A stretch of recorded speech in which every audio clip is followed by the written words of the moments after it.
म चाहिँ हैन जोतेर घर फर्किँदैछु हैन र यहाँनिर चाहिँ मलाई चोत्रा मिल्यो गाइज। म चाहिँ चोत्रा खानामा व्यस्त छु। मेरो हातहरू एकदमै खतम भइरहेको छ। यो कसलाई मनपर्छ गाइज। ऐसोलु खाएर सक्यो हैन। अनि अब चोत्रा अनि केही महिना पछाडि यो खाने हुन्छ गाइज। यो पनि लास्टै टेस्टी हुन्छ हैन।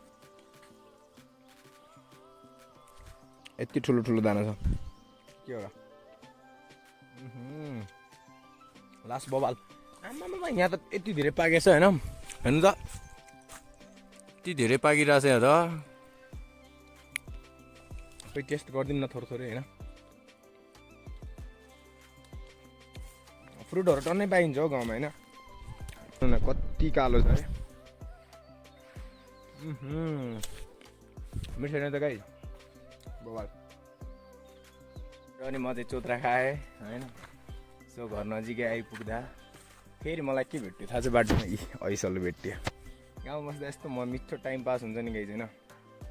सक्नुहुन्छ मर्निङमा दिनमा यति खायो भने चाहिँ हैन डाइट इनफ पुग्छ क्या गाइज।